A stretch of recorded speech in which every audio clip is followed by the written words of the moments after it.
Hello, I'm Amanda Walker, and welcome to Inside America, the show that will bring you insight and analysis of the biggest issues facing America right now.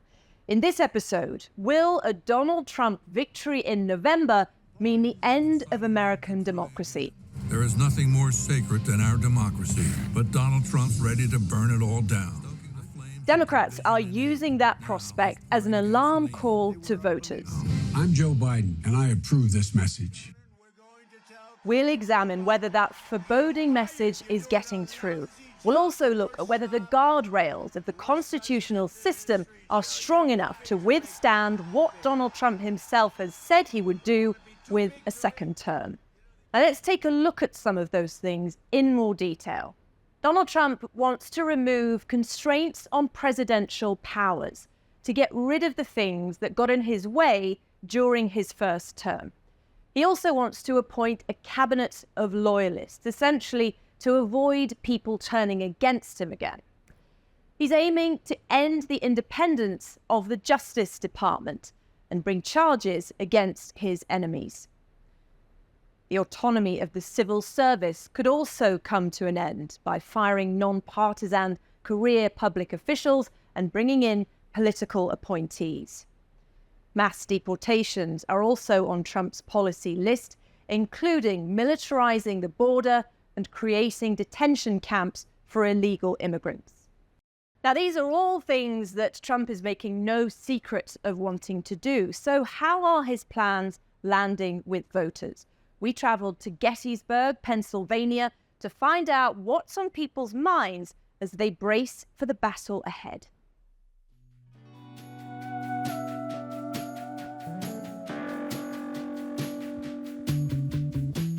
There's no escaping this small town's huge history.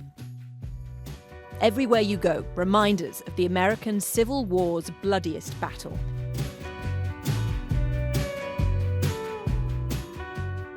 It's also where Abraham Lincoln delivered those democracy-defining words, a government of the people, by the people, for the people. Echoes of past divides are not lost on the tourists who flock here in this current era of disunity. Much like then, most people know exactly which side they're on, and this is most definitely Trump country. So what do you say when you hear people say Donald Trump is a threat to democracy? He's not a threat at all. He's for the people in this world. He declares that everywhere he goes. He didn't even take no money when he was president. He donated it. He didn't need nobody in the world. He ain't no threat. He's a God's-given man. But who's going to keep democracy intact? I think that overall Trump. If I had to make my opinion of which one I would do, it would be Trump. Is Donald Trump a threat to democracy? No. Tourism, of course, isn't the only trade in town. Todd Rock owns the local garage. He says America needs to be fixed, and he has no doubt that Trump's the guy to do it. Let's look at what Donald Trump says. He says he wants to tear up the judiciary, he wants to end the independence of the civil service, he wants to increase his own powers so he can get away from all the checks and balances. Doesn't that sound like a dictatorship? I don't know. I mean, I think, I just look at what he did prior, and everything he did before was correct. So, I mean, I got to believe that it's going to be the same as what it was in his prior term. You know, I really don't care what you hear on the news. I don't care. I know that I was better off in his prior term than what I am right now. That's what I know. And you believe you will be in a second term? 100%. Local Democrat Marsha Wilson has a tough gig. Changing minds feels like an impossible task. He is absolutely a threat to our democracy. He has publicly stated that on numerous occasions. He wants to be a dictator. His adulation for the dictatorships in Russia and North Korea and a few other places is well known. That is what he wants to be. So where is the disconnect? Why don't his supporters see it the way you do? Very good question, and I wish I could answer that. If I had an answer, we might have a better dialogue. But we are not able to break through that mindset and really have dialogue with folks. I believe that the people who are the diehard supporters of that candidate feel disenfranchised. Whether that feeling is accurate or not, it is their feeling. Being on the front lines of any battle is draining. You've mentioned unity. I know this means a lot to you. I can see that. And unity, is that just now pie in the sky in America? Right now it is. Right now it is. How much is hanging on this election? Everything. Everything. Yes. As you heard there, for those Republicans in Gettysburg, Trump isn't a threat to democracy, he's the key to it. And while that is the view of most Republicans, there are defectors who are continuing to speak out. One of the most high profile is Donald Trump's former national security advisor, John Bolton. And I asked the confidant turned critic if America is drifting towards a dictatorship.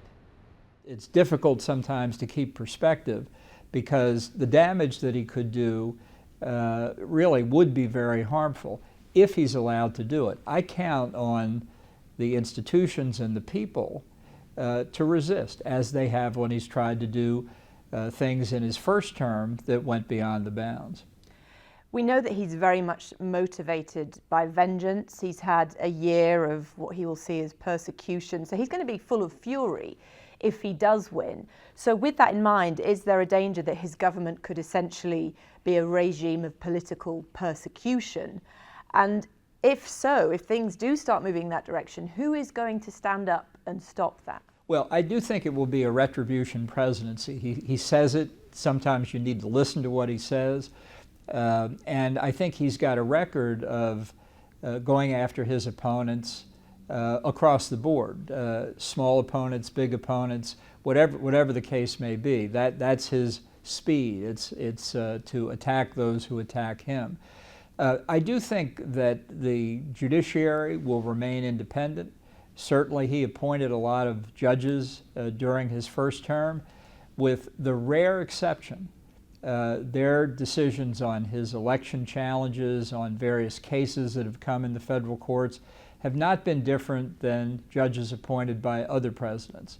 So by and large, I think the judicial branch retains its independence and will be a significant check. The problem will come within the executive branch, where in places like the Justice Department, the Defense Department, Homeland Security, the State Department, his interest in crossing lines that have never been crossed before will run into, in some cases, his own appointees who retain a sense of ethics and responsibility, and in other cases, the bureaucrats who swear allegiance to the Constitution, not to an individual. And I think the likely result is chaos at the Justice Department and potentially chaos at the Defense Department. Although I expect them to hold, I think that's where a lot of damage could occur. So with that in mind, is that one of your main concerns, his very outward and vocal promise to fill up the civil service, to fill up as much of his government as he possibly can with loyalists? Well, I think at the political appointee level of the government, that will be the principal question they're asked. Are you personally loyal to Donald Trump? Loyalty in personal relations is normally a good thing. It takes a Donald Trump aberration to turn loyalty into a problem rather than a virtue. But that will happen, and I think you can expect that. The real question, for example, at the Justice Department, of which I'm a proud alumnus, even with the political appointees, when Trump says, I want Mr. X prosecuted, when that person, as a good lawyer, knows there's no basis to prosecute, will he or she simply say yes, or will they resist? And even if they say yes, when they go to the career lawyers and say, convene a grand jury to go after Mr. X, will they do it? I think you could see mass resignations or firings. That is the kind of chaos that could bring the justice system in the United States to a halt. So if we start to see things like that, if we start to look at things and think, are we drifting in that authoritarian direction? Do you think the Republican Party, because defying Trump it's been career-ending for many Republicans, do you think there is a point where Republicans will say enough is enough? Well, I hope so, or if it comes to it, even if Republicans have control of both the House and the Senate after the 2024 election, which I hope for philosophical reasons, the Democrats will remain 100% opposed to Trump. And if legislative changes are needed, you would take basically unanimous Republican support in a closely divided Congress for that to happen. And I think there are enough Republicans who value the Constitution, value the rule of law, who don't belong to the Trump cult to resist it. But this is what a constitutional system is built for. It doesn't assume that men are angels. It assumes the opposite. And our system has survived even one of the bloodiest civil wars in history. We can survive Donald Trump.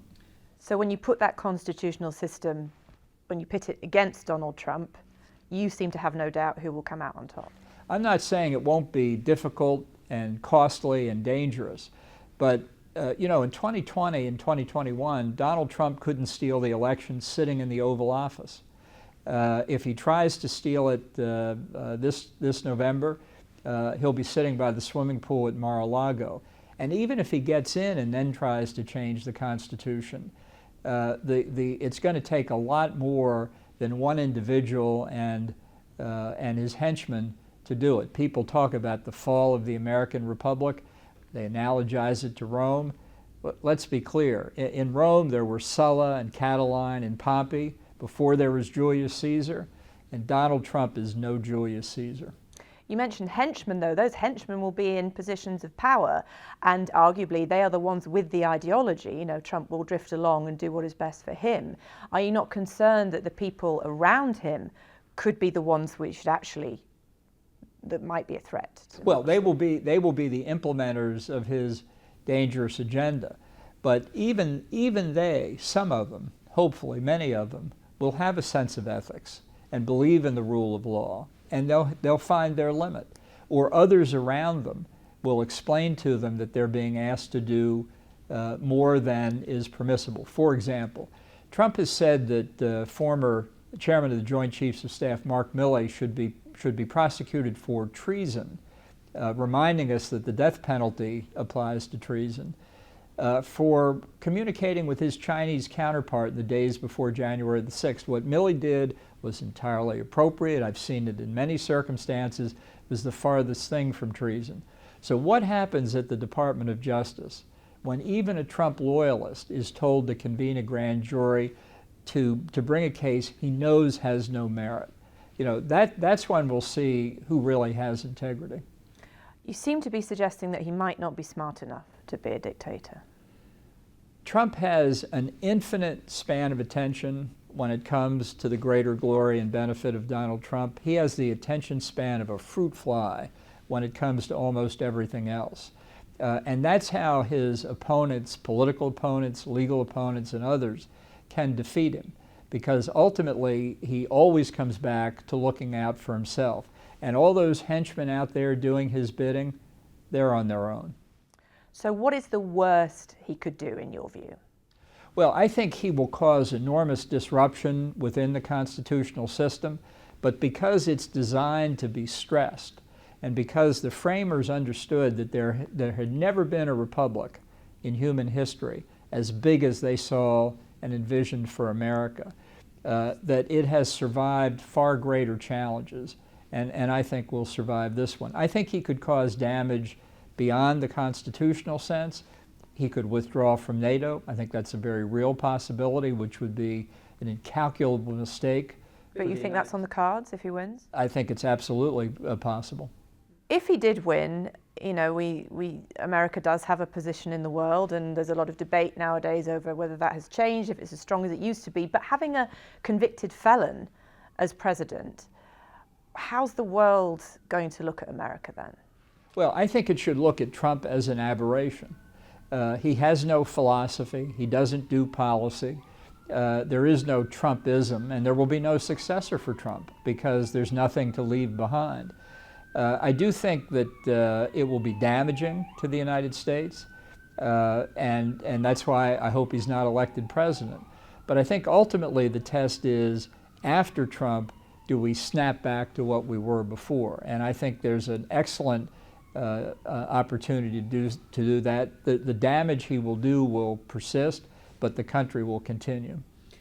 And from what you're seeing, just a few months out now, is Donald Trump going to be the next president? He could well be. As in 2016 and 2020, there's a large group of people that can't stand either candidate. And the question come November will be, who do they dislike more? So, is former National Security Advisor John Bolton right? Is the American Constitution ultimately stronger than Donald Trump? So, joining me now to discuss that, the power of the checks and balances, is Republican strategist Rena Shah and political scientist Lara Brown. Lara, I'm going to start with you. So, John Bolton says the guardrails can withstand Trump's plans. Do you agree? I don't agree. I do believe that the Constitution is strong and our institutional checks important, but the framers were adamant about the fact that our institutions needed to be filled with people who had integrity and character for our government to work.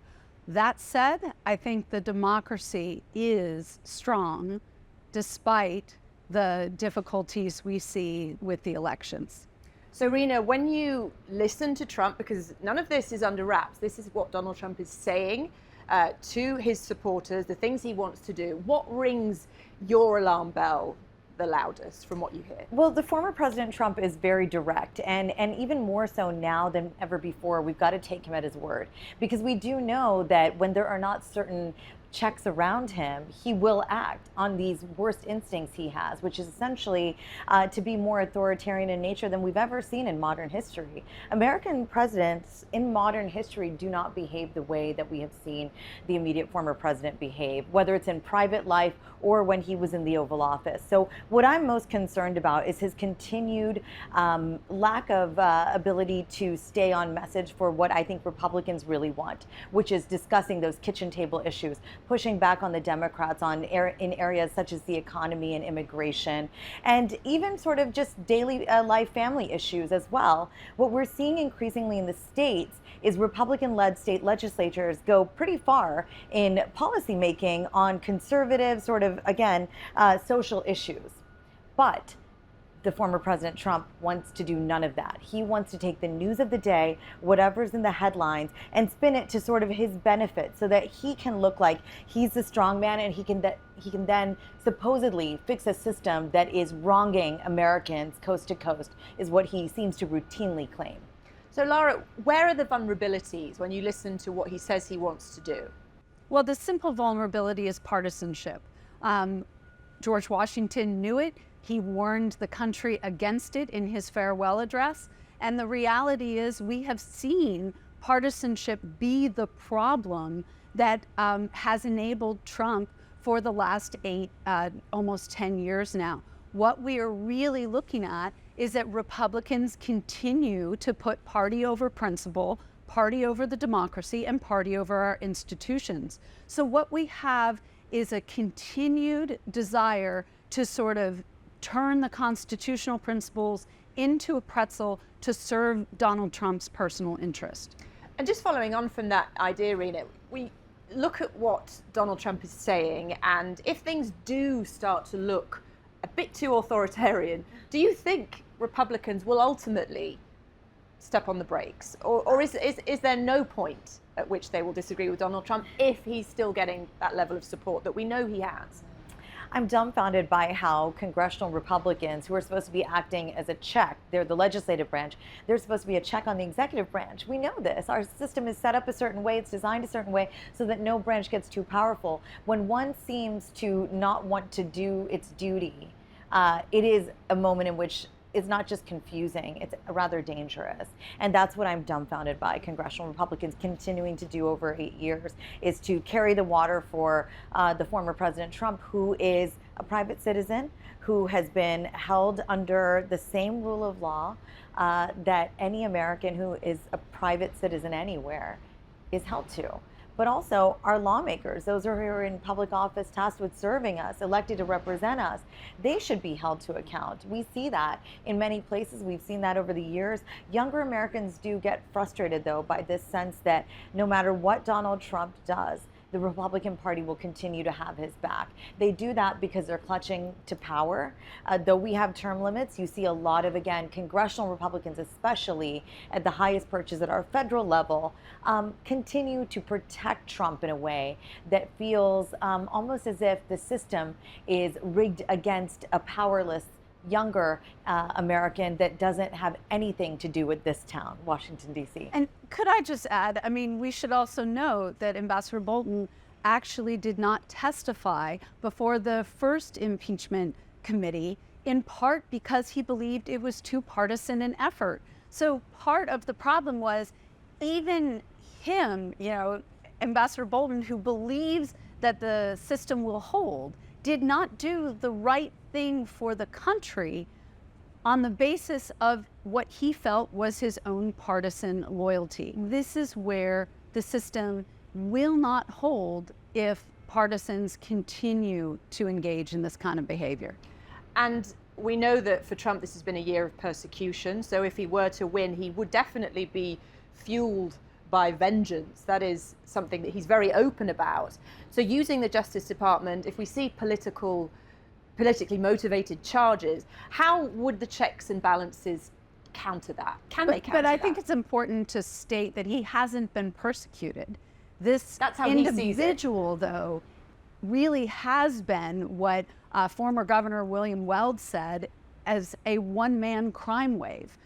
We have never seen a president act so against the law in so many instances. Right, but for his voters, he is a victim of persecution. Yeah. So will they essentially allow him to exercise his vengeance there, or will the checks and balances ultimately come in and stop him from being able to do that, Rena? Well, one thing we know after January 6, 2021, is that Trump's egregious claims are not falling on deaf ears. People are motivated to act based on what he's telling them. And he does run this playbook of if he says it enough times, then it's true.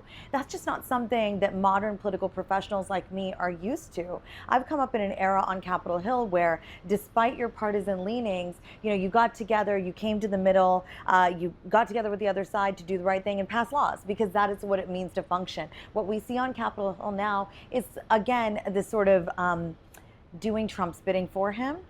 Making sure revenge politics is the soup du jour. That is really a tough thing to see, because then the political professional doesn't know how to navigate those waters. Nothing's cut and dry. The way Trump posits it to the world and to our fellow Americans is that the system is rigged, it's partisan, they're going to take me to the guillotine, he said in a fundraising email just this week. That starts to erode this notion of impartiality that we've long held as Americans, that we know to be true by the highest court in the lands or our local courts. So when the former president does that, it becomes more dangerous, and it's something that nobody should stop talking about on both sides of the aisle. And obviously the view here in Washington is very different. You don't have to go far to hear people say the complete opposite of what you're saying. We spoke to voters in Gettysburg who were saying, Donald Trump, bad for democracy? Are you kidding? It's Joe Biden we need to be worried about. It's an incredibly powerful political campaign. I mean, I've been speaking to those voters for nearly 10 years, and the message hasn't changed. You know, he's a businessman, he talks like us, he's for us. How do the Democrats ever punch through that? Because it feels unbreakable. So, I mean, I would suggest, though, that his sort of supporters and those who believe and abide by his vision of America is actually a shrinking number of Americans. We have seen many Republicans who are principled walk away from this version of the Republican Party. And what you see is that more and more his MAGA loyalists have taken over the structures of the party. But there is a great kind of coming together of Republicans who do not see that view of the world, and more centrist Democrats who would like to see a more viable Republican Party reassert itself in the wake of Trump. And I don't think we should forget that probably Trump's most sort of extraordinary achievement has been how many times he has lost, and yet he has been able to convince people he has won. The last winning moment he really had was the 2016 presidential election. Republicans have lost every election and many special elections since that time. And Rena, just briefly, as a strategist, how do you counter the Trump power? Well, I chuckle because it has felt rather unbreakable for the past 8-9 years, and it's it's a problem that is only going to get worse, I think. So while I do believe our institutions will hold, it requires a number of people who are principled in nature to rise up and continue to protect them and the guardrails that our founders put in place. I don't know that it's something that Americans are up for every 4 years. I certainly hope so. But it is a tough task for any political operative to try to navigate these tough waters of, again, speaking truth to power and countering what feels like a juggernaut of mis and disinformation constantly. Okay. Rena Shah and Lara Brown, thank you so much for joining us. We appreciate your time. Thank you. So that's it for this episode. Clearly, we have lots to talk about over the coming weeks and months. So do join us again on Inside America.